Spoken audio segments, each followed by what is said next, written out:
ايه الفرق ما بين عملية القلب المفتوح ما بين الكبار والصغيرين؟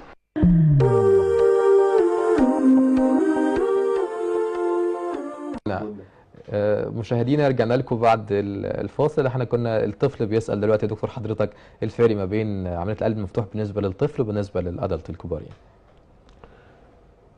القلب المفتوح في الكبار وخاصة عندنا هنا في مصر بيتعامل مع إنسان وزنه كبير، عنده جهاز مناعي عادة قوي، وعنده أنظمة حيوية إن كان كبد أو كلى أو مخ أو جهاز هضمي قوية، تقدر تتحمل جراحة تصنف إنها جراحة كبرى.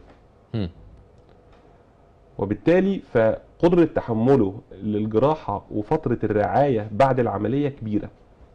ده الكبير يا دكتور؟ ده بالنسبة للكبار. الكبار.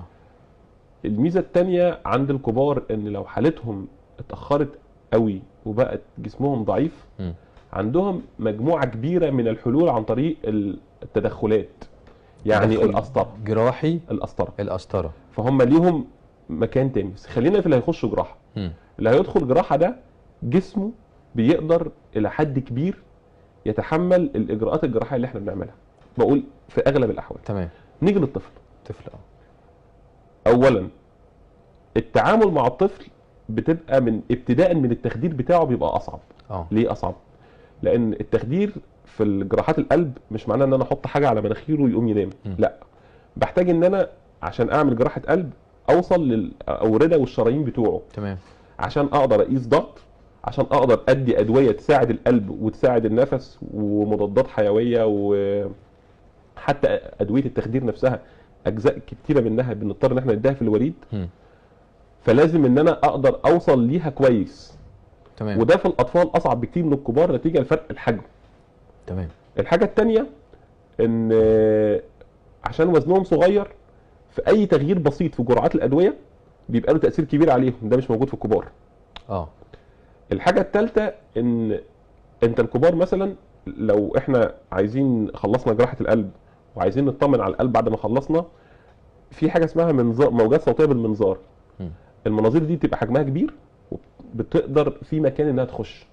في الاطفال موجوده بس المنظار حجمه بيبقى صغير جدا ودخوله بيبقى اصعب بكتير من الكبار طبعا. والتعامل بيه بيبقى اصعب طبعا.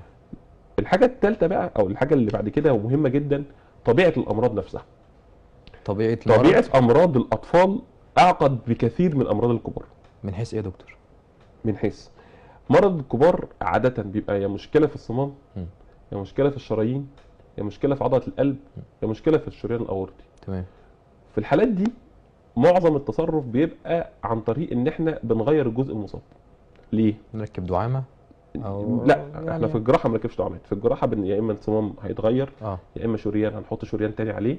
في حاجات تحتاج جراحه وحاجات تحتاج قسطره. تمام. بس السؤال موجه للجراحه. فاحنا خلاص هنعمل جراحه. تمام. ايه الميزه؟ الميزه ان الكبير ده هو حجمه كده، فانا لما احط له صمام مثلا او شريان بمقاس معين، المقاس ده هو مقاسه اللي هو عايش بيه، فمفيش فيه مشكله. انما الطفل ما اقدرش اعمل فيه كده لانه هيكبر. لان انا لو جبت له شريان صغنون قد كده، تمام، هنحتاج نعمل له عمليه ثانيه عشان يتغير. هحتاج اعمل له 3 4 5 عمليات عشان يكبر. هو الولد ده عنده دلوقتي 3 شهور، تمام، وزنه 3 كيلو، تمام، وصل 3 4 سنين، تمام، وزنه بقى 25 30، فمحتاج نغير الدعامه او محتاج ان انا اغير اللي اتحط ده بالزبط. لان هو ما بقاش معدي دم كفايه. كبر تاني. الحاجه الثانيه اللي صعبه فيهم ان طبيعه المرض نفسه، الامراض الخلقيه في الاطفال بتبقى جزء كبير منها عباره عن ان القلب نفسه مش مترتب بالشكل الطبيعي. مش مترتب يا دكتور؟ ايوه مش مترتب. المفروض القلب ليه ترتيب، ان البطين الايمن يدي الاذين الايمن يدي البطين الايمن، البطين الايمن يدي شريان رئوي، الشريان الرئوي يدي رئه وبعدين اورده رئويه، بعدين اذين ايسر وبعدين بطين ايسر. العمليه دي بتختلف؟ ده الطبيعي. ده الطبيعي بس بتختلف من شخص لاخر يا دكتور؟ ده اللي بيعمل؟ لا ده الطبيعي، ده التسلسل الطبيعي. تمام. لاي بني ادم فينا عادي عايش. تمام. معظم امراض الكبار في اجزاء قليله بيبقى فيها حاجات تانية. دول لا يمثلوا اكتر من 5%، لو تجاوزنا كده جدا 10% من الكبار. لما نروح للاطفال 99% منهم بقى بيبقى الترتيب مش كده. يعني تلاقي اذين ايمن مدي بطين ايسر مطلع شريان تاني خالص، والشريان طالع صغير جدا، والمفروض انه يتقسم يدي شريانين، فهو اتقسم يدي شريان واحد او ما اتقسمش اصلا، والشرايين دي جت من شريان تاني ما كانش المفروض يديه. فانت عشان تعيد تكوين كل ده في طفل وزنه 3 كيلو مطلوب منه ان هو يتحمل القلب الصناعي، مطلوب منه ان هو يتحمل الرعاية، مطلوب منه ان هو يتحمل الادوية، مطلوب منه يتحمل العدوى. ده صعب، ولكن هم فيهم ميزة الاطفال كبيرة جدا.